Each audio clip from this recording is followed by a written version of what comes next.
a coach or two in this room with us to get their perspective of things they've seen, and then, we're going to, and if just hear me out now. The thing works both ways. He's going to have some valid points and things that, we might, don't consider, but then the things that he comes up with, and we all hear and say, hey, no, this is the rule, whatever, but we'll try and get it right. So, and you can understand what coaches are thinking sometimes too. So, just remember, guys, you got to be approachable in the sport. The rule allows the coach to go to the table and question you anytime he wants to. But you got what's the word I'm looking for? Respect. No, hold on. You got tools in your arsenal to deal with that without losing it, okay? Now, sometimes it's hard when you got somebody coming at you all kind of crazy. And it's like, so you want to bump your chest too, poke it out, but you got to listen to them. Then once they finish their little spill, then you tell them what's really what. But you got to know what's really right. But if the coach is right, and you know he's right, then you need to either change that call if you can or make it right. And if you can't, coach, I made a mistake, next time. All right? You'll be surprised how much respect you will get for that. Okay? Now, it can't be every call. Now, if you miss something, that's something wrong. On that note, we're going to let Mr. Cliff Ramos come and speak on his perspective of coaching the sport for how many years, I can't remember, but he's a very knowledgeable coach, so let's see what he got to say. Sure.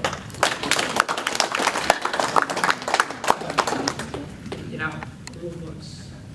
That's a rule book. I forgot I had this one. 1969 rule book.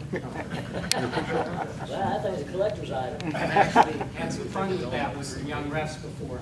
Use your imagination. Speaking of that, answer this question. Anybody under age 50? Under age 50, what do we used to call a 2-point near fall? Predicament is correct. Really? Yes.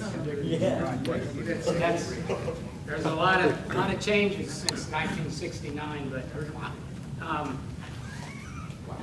when Tim asked me to do this a few weeks ago, I said, let me get this straight. You want me to come and talk to a whole bunch of referees, and they have to sit there and listen to me? First roll. Sign me up. Yeah. I've been waiting for this a long time. Seriously, some of the best relationships that I have in wrestling are with referees. I tell my wife every year, one of my highlights is going to the state tournament and walking around before the first round and seeing people I haven't seen all year. And a lot of them are referees. I mean, one thing I've always tried to do when that match or that tournament's over, it's over. I've always tried my hardest to do that because referees, they're good people. They love their families. They're good family men, just like anybody else.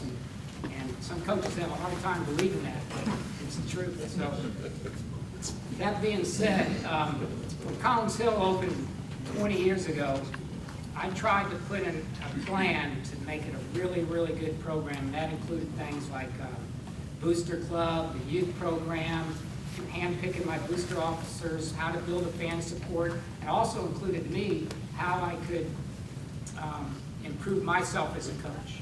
What could I do to, I try to become more knowledgeable about technique and coaching philosophy, and it also included rules. I wanted to be more knowledgeable about rules than any coach anywhere. And I tried, and somebody mentioned about the toilet before. I had 2 books at my toilet for years and years and years. One was a Bible, my Bible, and the other one was a rule book. And forgive me, God, but I used, I did the rule book a whole lot more. I read the rule book a lot more than the Bible. We got a shirt for you right here, bro. So I wanted to give my perspective on some things he asked me to. And this some you're not going to agree with, but you've been wrong before. But these are some of my perspectives. One, I'm not going to get into judgment calls and stalling. I don't care how much you train, how much you try to agree. There's always going to be disagreements, whether it's a takedown here or a pin there, or it's near fall. you try to agree on stalling, you're still going to hear moms and dads and coaches saying, he's stalling, ref, he's stalling. And so I'm not going to get into that kind of stuff, but I am going to get into some other things. One, I want to mention that I think Georgia wrestling is improving faster and coaching than any other state. And I think a lot of people around the country have noticed that. And Georgia refereeing is improving too, but I don't think it's improving at the same rate as Georgia wrestling is improving. I'm not trying to be insulting, but it is improving, but I don't think at the same rate. Here's why. My first 10 or 15 years as a coach, I knew everything there was about wrestling. I thought I did. Of course, I was wrong, but I'd be at a camp somewhere and it was my time to teach. I'd instruct, and then I'd get off the mat. The next guy would go out there. I didn't watch him. I didn't need to because I knew it all. That's how I was. And then after about 10 or 15 years of coaching, I realized that's stupid. And ever since then, I've tried to learn and learn and learn about wrestling and coaching and technique. And I still do, even though I'm not coaching as much as I used to, I still do. And I'm kind of sad to say that I think there are some referees that are like I was, that once they put on that shirt, they think, well, I know everything that there is to know, and they become stagnant, and that happens. The NCAA tournament is available. I think the largest contingent of high school coaches at the NCAA tournament in March is Georgia high school wrestling coaches. And I know some of you are there. It's amazing how many high school wrestling coaches I see each year from Georgia. We go to learn, we watch, we go to clinics, and we watch, and we become better coaches. And I see some Georgia referees there too, but not enough. And even if you can't go, watch online or watch on TV, you're going to see the best referees in the country. I go to see the best wrestling in the country and the best coaches in the country and learn from them. You can learn. Don't become stagnant how I was. You can learn. Of course, I'm kind of preaching to the choir because the ones that really need to hear that, a lot of them aren't here today. But I think you can improve. I don't care how good you get. Some of the best referees in Georgia are right here. I'm not going to butter them up by telling them that, but some of the best ones are here, and I know they still want to get better. Anyway, some specific items I wanted to address that sometimes they bug me, and sometimes I don't know, they need to be addressed. One is the takedown to the butt. In my travels as a coach at Collins Hill, we traveled all over the country. The top tournaments all over, and we see the top referees. And more referees in Georgia are calling it correctly, but still I see too many waiting too long to call the takedown to the butt. And I know some of this you may not agree with, but the guy's locked in the crotch, and he's still taken down to his butt, get the two. There's a picture in the book. That's a takedown. But I see Georgia referees, some of them, waiting much longer than in other parts of the country, or especially at the NCAA tournament. You get if he's on his butt, that's a takedown. Starting position. Some of you have addressed this today, how you're wanting to speed up the match. And I know when coaches get together, sometimes we say things like this. You can tell the referees who aren't very sure of their judgment calls by how many incorrect starting positions they call. Because they know those.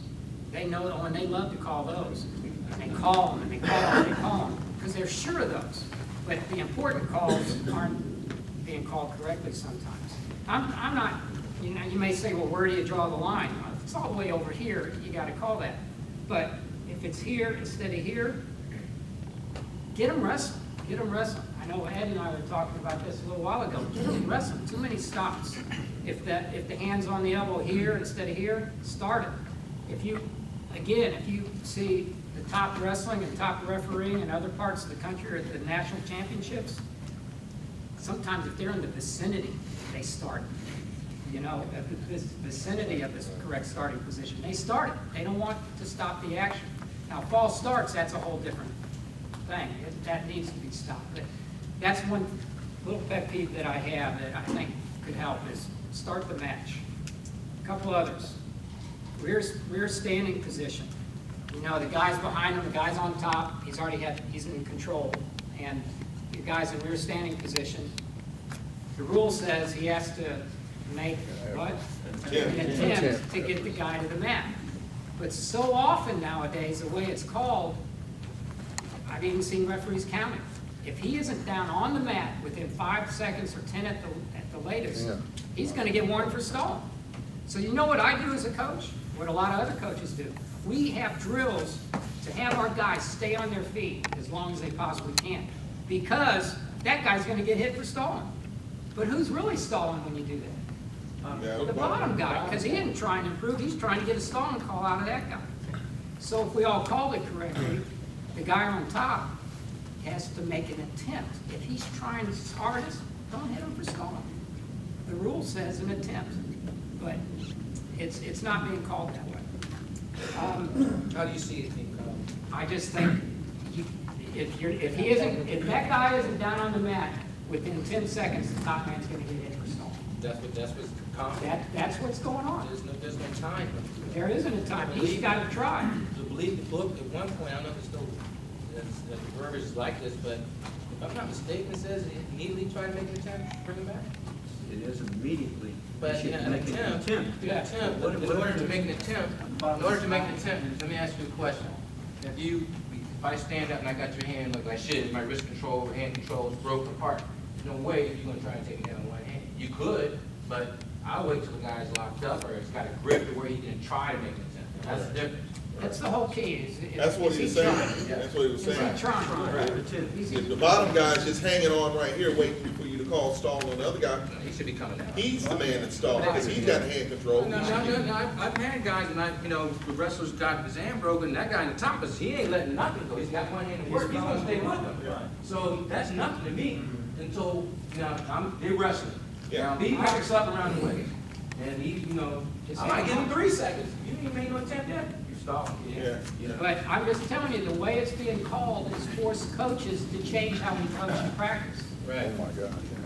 Because of the way it's been called. We do drills, stay on your feet as long as you can, because he's gonna get hit for stalling.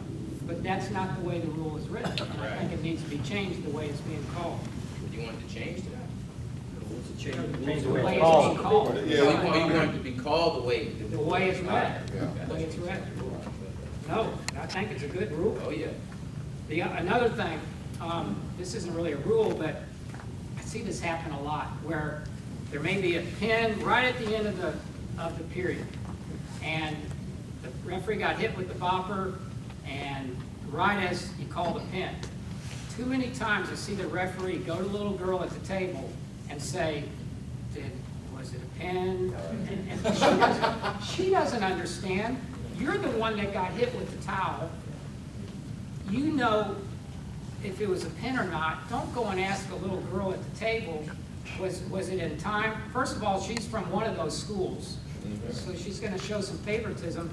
Plus, she's looking at the clock and counting down. She isn't really watching the action. I've seen it called wrong so many times because the referees want to get the blame off of themselves, and they want to go and ask the girl, or it might be a man. But you have the best viewpoint. You've been hit. You hit the mat. I've seen that mistake made a lot. Again, you asked for my perspective, I'm giving. Oh, yeah. Can I just throw one in? The way, what you should be doing at that point, if there's a close call, the only question that you should have was, did he bop me right on zero? Right. If he bops you, now if he's swinging and miss and then finally hits you, and then you call, that's different, you know it's not a pin. But if he bops you on time, you already know if it's a pin in your head. That's the only question you should That's ask. what I'm saying. Did you bop me on time? But Yeah. so many times, the referee will, I won't get the blame now. I'm gonna have him say something to address that, go ahead. I'm not gonna even put it in his hands. I mean, he knows when to bop me, so I'm not gonna ask him. If he hits me and my hand is moving, it's a pin. That's what I'm Because saying. I don't move till I see the pin. But I see so many referees go to the table and say, did this happen first? And don't do it. Don't put it in their hands. No, Now, that's a child. I'm an adult. in I've our gotta make a defense, decision. As far as taking the blame off of us, that's what I the know, rule says. I We're know. supposed to go talk to them. If you're, count down, don't say 5, start at 4. Four. Yeah. Start at 4. Right. Yeah, because it sounds like time. Right. Have them start at 4. And I've seen 5, and all of a sudden, the bopper hits them. Or you blow the whistle, start at 4. All right. The next one, I know I'm the minority on this one, with coaches too, not just referees, but with coaches. But the current way that I see mat assistants being used, I don't want them. I don't think it's good the way we're using them. Anytime I'm asked in the semifinal or a final of a tournament, even though I try not to coach at the side of the mat anymore. I try real hard, but I ended up doing it anyway. But I'm always asked, even though I say ask Coach Harsh, but they always ask me, and I always say, I don't want to use a mat assistant. I think for 2 or 3 reasons. And I know some of you are shaking your head, but one is it creates a lot more incorrect starting positions. And you got the mat assistant out there and he feels like he wants to contribute and he can call that. They're called a whole lot more with a mat assistant than not a mat assistant. That's going to slow the match down. Incorrect starting position. Incorrect starting positions. 2, they tend to hardly ever disagree with the mat referee. And I know some of you are saying, oh, not me. But I'm telling you, in general, you don't want to make the guy look bad and bring up, well, it could be wrong. It hardly ever happens. And 3, it makes your referee a little bit different. We've seen, let's say Tim's reffing the whole tournament. He's refereeing a certain way, calling stall in a certain way. And I've seen this when there's a mat assistant, you ref a little bit differently. Because you know you got those eyes right here and you're thinking, is he calling stalling? Does he want me to call stalling or not? I'm just telling you my observation. I've seen referees all of a sudden refereeing differently than they have the whole tournament. So that's, again, I know I'm in the minority, but I prefer not to have mat assistants. The main reason is the one about all the cautions for incorrect starting position and not wanting to make the guy look bad. So, again, I respect it. Can I address that? Yeah. You're 100% right on what you're seeing and what you're saying, especially you don't want to make the other referee or make the referee look bad. That mindset has to go. All right. When I was a younger official in Florida, the guy that brought me up, when I finally got in some of the big tournaments, I was assisting him. So he said, "If you see anything, let me know." I saw a lot of stuff. I ain't saying none. I was, what? The guy taught me. I'm like, no way I'm gonna say nothing to him. And it wasn't. I didn't want to make him look bad. You're right, but it was a respect thing, I guess. But I didn't do my job. Now the right kid didn't win. It was a little minor stuff, but he asked me. He even come and tell me. I said I couldn't do it. I just couldn't. And it's like, man, you're not gonna tell me you just blew that 2 points right there, And like, so as I grew, like Cliff said, in order to be better in the sport, every year I try to get better, every year. But as I grew into the sport, I realized that I wasn't doing the wrestlers any justice by not doing my job as an assistant. Do you remember who did the state tournament that one year when they decided to use assistants in the semis, I believe? There was something going on. Remember it was the state tournament. We did it for free, I think. Remember that year when that? Because they didn't want to, because the assistants weren't doing their job, they didn't want to pay us. And I didn't blame them. If you're an assistant and you're doing this right here, and the referee's moving around, then you need to walk off the mat. If the referee's bumping into you and they're in your feet, you need to get off the mat. Okay? If you're showing this right here, get off the mat. So that's a good point. He has a good point. I wouldn't want them either if they're not doing their job. I really don't. But we need them. 2 sets of eyes. And you're right. Sometimes we do. Now, if I know that I got Ed, and I know Ed's a referee, that I know he knows what he's doing, or Brad, or any of these guys that I know, then I probably won't, be hustling as much as I would if I had somebody that didn't know the other side. But at one time, I didn't care who was assisting me. I was still doing what I needed to do to make my calls. I wasn't a bit, Now, of course, the action goes away in a lock hand. I might look at the referee like, if he,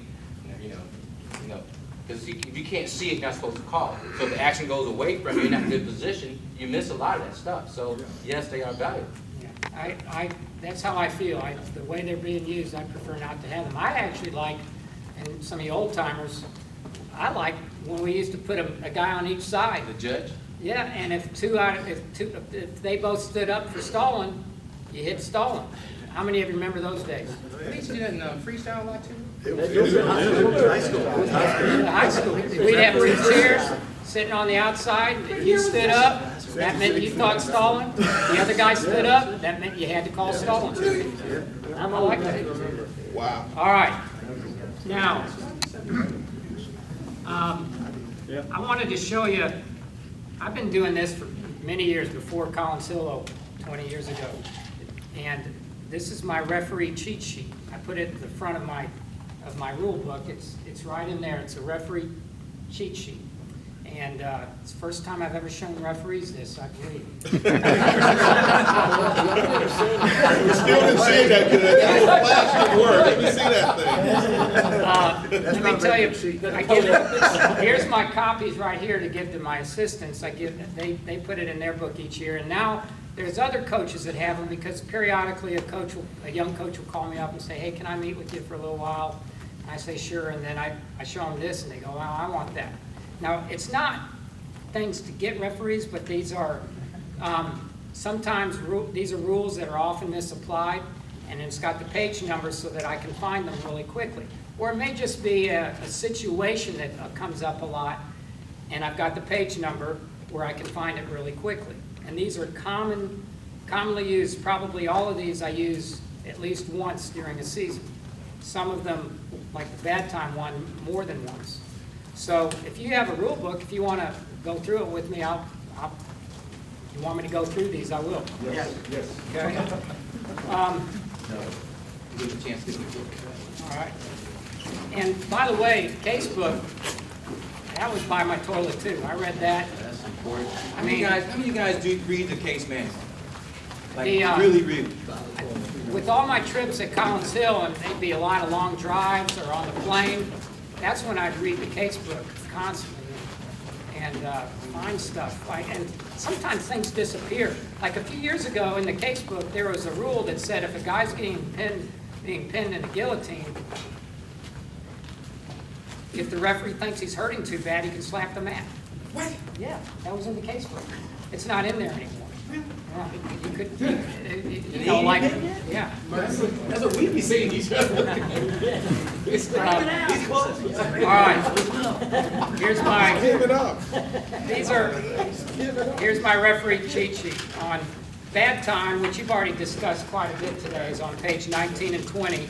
And I use that quite a bit because what will happen is either a very good referee will kind of lose it for a second, forget to stop the match, or a new referee won't know the rule.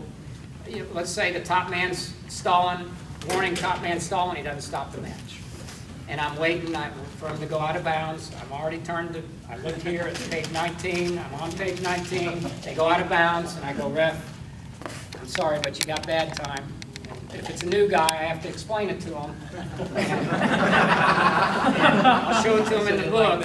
And, you know, really, referees are really good when that happens. I've had one guy, this happened 2 or 3 years ago, I can't remember if I was still at council or not. One guy said, no, we're not going with that. I go, you have to, it's in the rule. No, we're not going with that. So, What's his name? it's not here today. You got that written down too. What did he say? That's on another list. I know who he is. Wow. All right. Hey, guys, you can't, one minute. All right. You cannot do that. I mean, you could, but that's not good. Right. If he shows you in the book, then you better be applying the rules the way it's written. The next one, this kind of goes along with that one, page 40, when to stop the match for stalling. Because sometimes with the bad time, and I've explained the bad time to them, they go, well, the top man was stalling. I go, I know you have to stop the match, and then you have to show them that, and that's on page 40. So that's the second one on there. Now, a lot of the rest of these are pictures. This first one's on page 67, and it's where knees hit first picture, and it doesn't matter.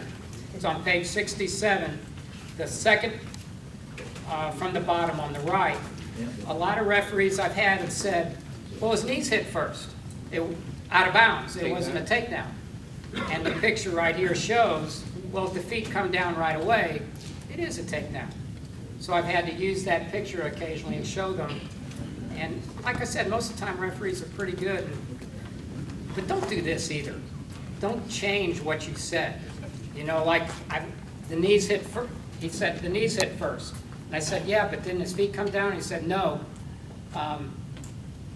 Yeah, his feet came down, but his knees hit first. And then I'll say, well, here's the picture. That's a takedown. He said, well, his feet, one foot was out of bounds. Okay. It happens a lot. You change what you said at first. Okay? So, Tell the truth. yeah, tell the truth. Yeah, be truthful. Next picture's back a page on page 66. Takedown and an opponent locks in the crotch. I've already talked about this one. You lock in the crotch, that's a takedown. Of course, I know you can give him a second to see if he's going to roll through, but I see a lot of referees in Georgia doing this, no takedown because he's in the crotch. It's a takedown, and call it. I'd like to see it called the way it is in the rest of the country. And so many of you guys do. So many of you guys do. All right, the next one's also on page 66. Takedown if the opponent has the leg. Many years ago, like the bottom two pictures there, many years ago, that wouldn't be a takedown. Many years ago. Well, it's a takedown now, but still, you have to show and tell referees, look, there's a picture in the book, that's a takedown. If he's got the leg, so what? That picture right there is a takedown. Everybody know what he's talking about? Number 27 or Y'all know 28? what 27 and 20. Y'all know the situation he's talking about. When y'all know when it's two, when it's control. He's got my leg. Stepped over here. Right there, everybody. It's a takedown. But a lot of referees won't give it because he's got the leg. All you gotta do is his leg, right? No. All right, listen up. In that situation, it's usually somebody shooting a horrible single or whatever. Anyway, the guy's got wrestler who has the legs. Look like he's trying for the takedown with the single. The guy that will be on top has to demonstrate. He has to step over and lock in that leg. They call it a Western hook, I believe. Step over the leg, lock it in. But I'm also looking for something up here too. Okay. You know, all right. So normally when he steps over, he's going to throw something in. Boom, that's two all day long. And it goes back to the Merkle too, because it's on the other side, which we'll get into later. Anyway, that's in there too. That's on my cheat sheet. That comes up a lot. The page 69 picture.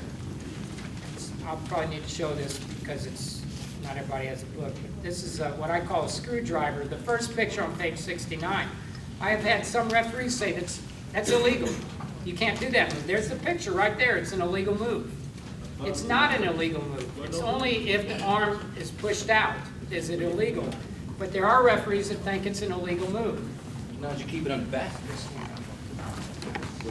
Where You want to be talking 41? Yeah. All right, come around, guys. Got the hammer lock. that's legal. Illegal. No pressure. Now, if I'm bringing the arm out, Right. it becomes illegal. But I've had referees say, you can't do it at all because that's the picture in the book. All they did is look at the picture They didn't read it. and they didn't read the writing. Right. And that happened a couple times last year. I love that move and I like to teach it.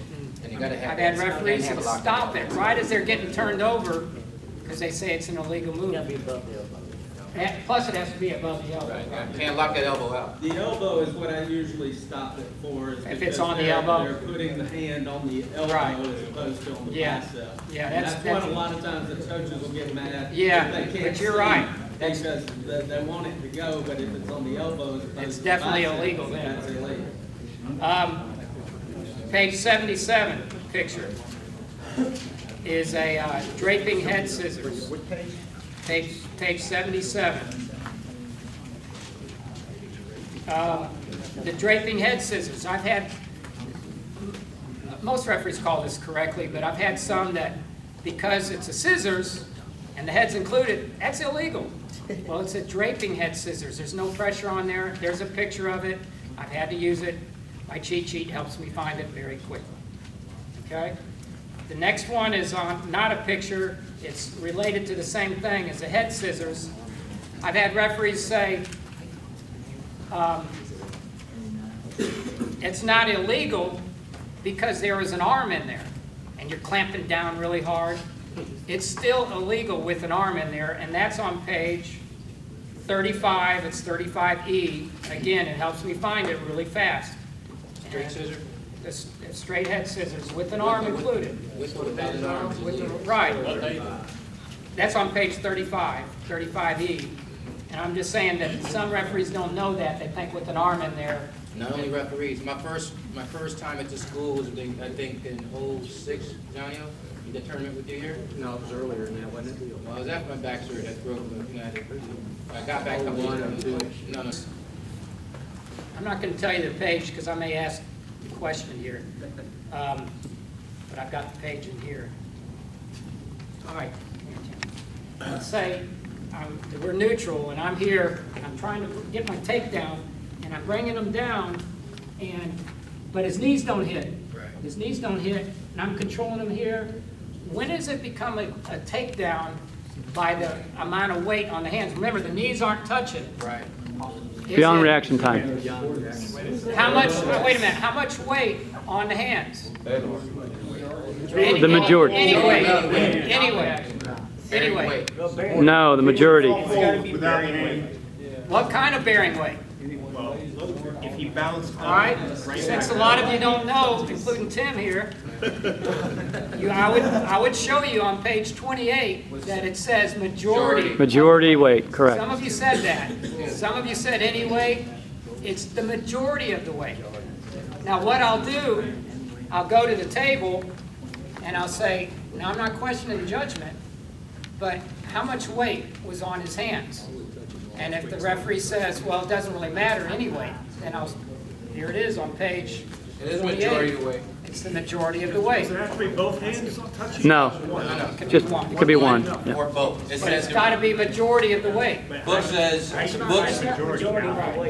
book says one or hands or hand, Right. hand or hands, the majority weight bearing beyond reaction time. Right. You know what reaction time is, right? What is? So But how do you define majority? Majority? that's the problem.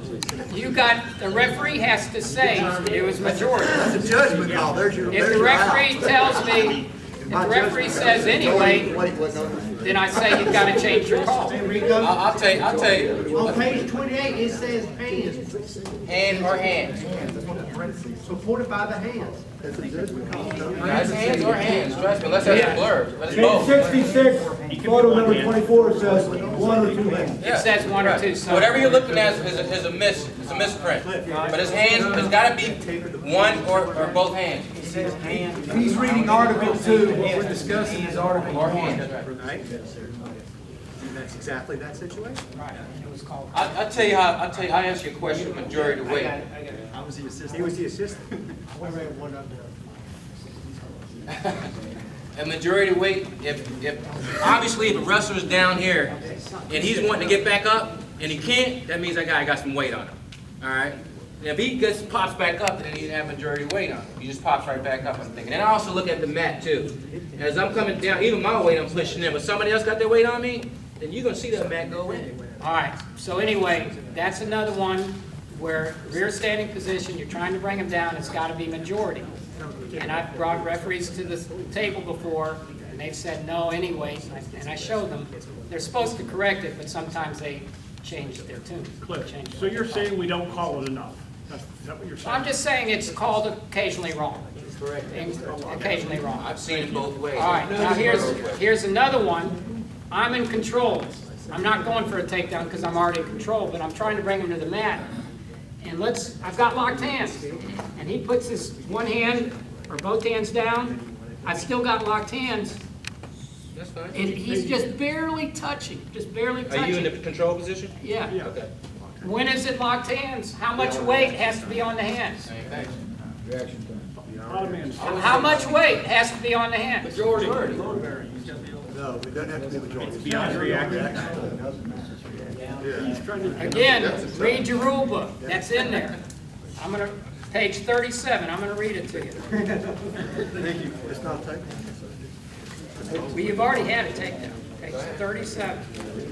This is a locking hand situation. That's different. Unless the opponent has all the weight supported entirely by the feet.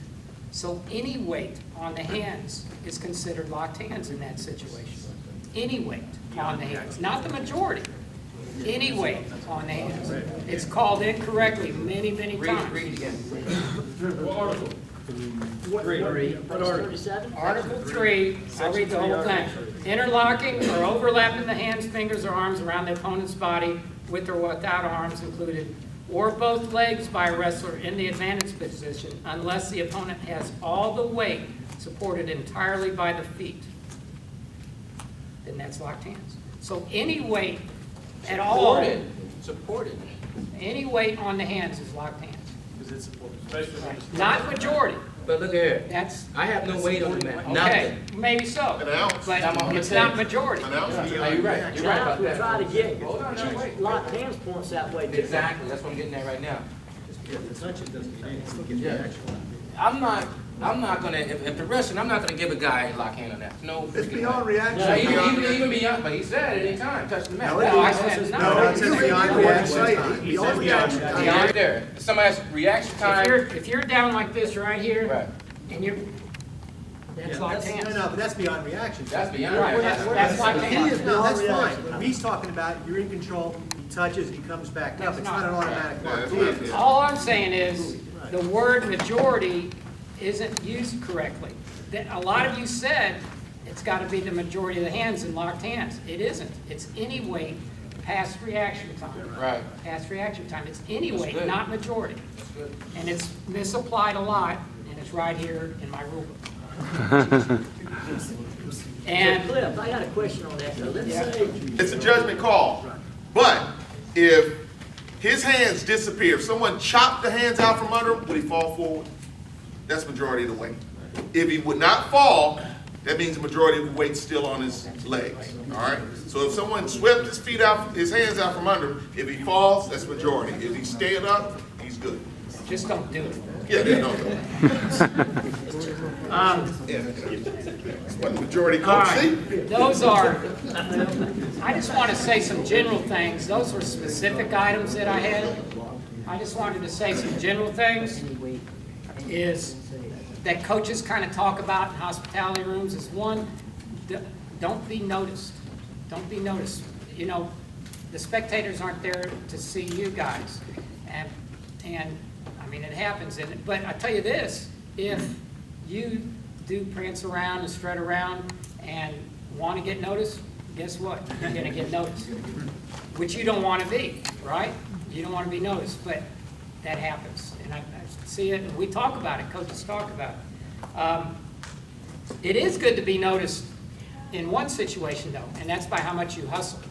Because if you're hustling, then you're always going to be in position. So hustling, you do get noticed. And besides, if you hustle, even if you're not a very good referee, you'll fool people sometimes.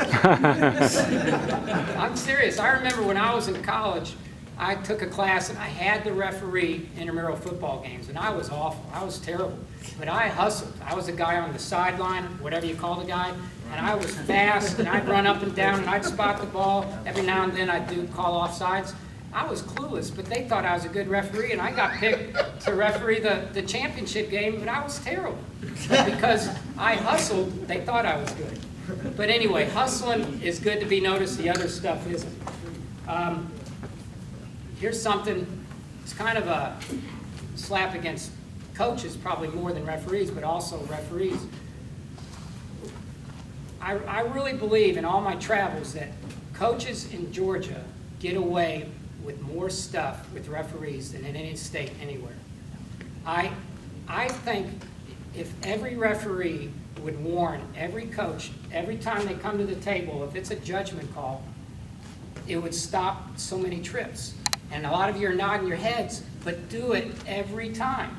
I'm a coach, and I wish you would do it every single time. If they go to the table and they say, hey, that was a takedown, or whatever, that's fine. You can say that. That's your warning. You've been warned. If every ref did it every time, it would speed up matches so much. But some of you guys are too nice sometimes. You're nice guys, and you let it slide.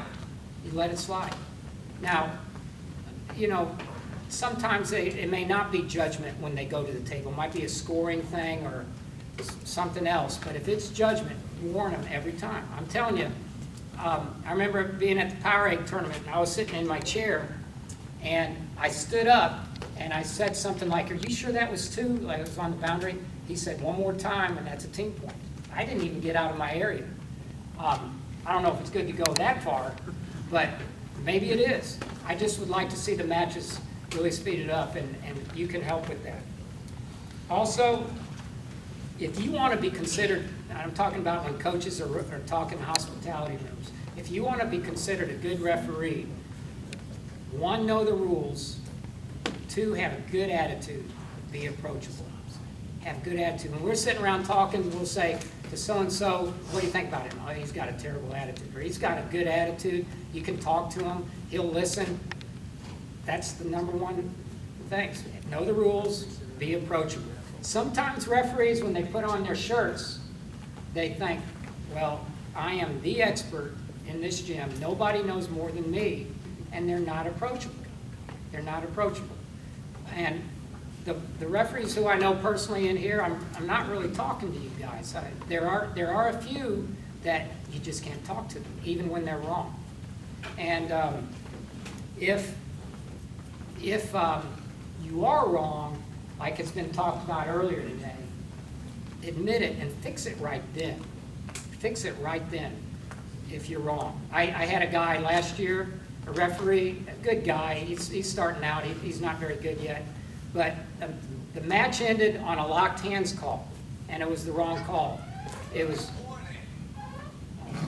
Here's your warning. And, he called locked hands around one leg. It was the wrong call, and it sent it into overtime. But right at the end of the match, and I walked over, and he goes to me, he goes, "I blew that, didn't I?" I go, "Yeah, you did." And I said, "Fix it." He goes, "I can't. I already made the call."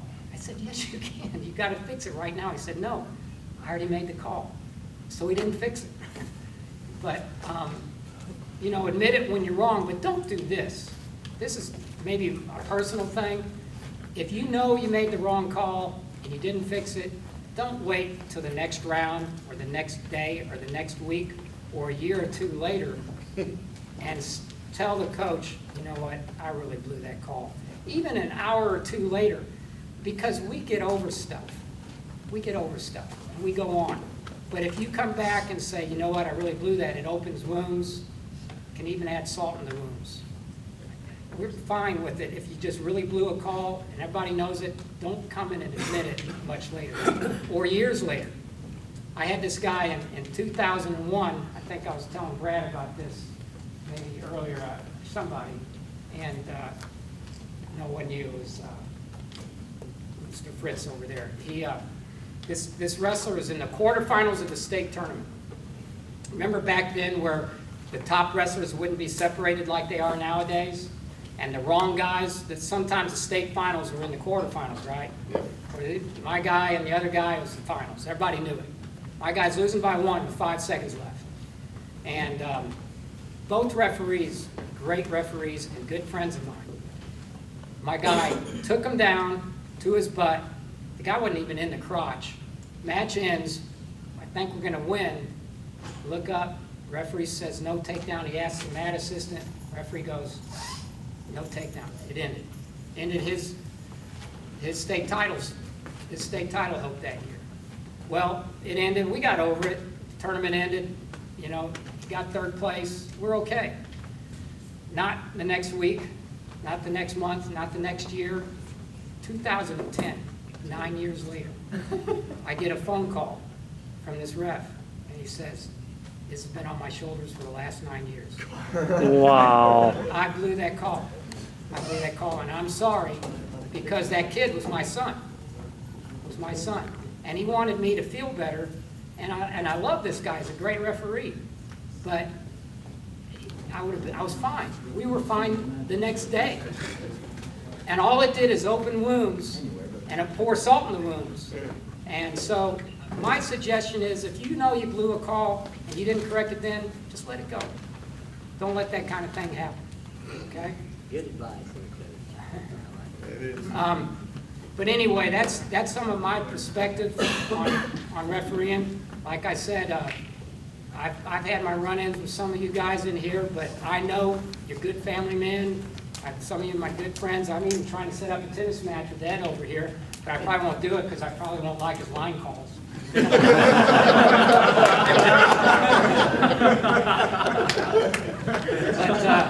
anyway, thanks for letting me.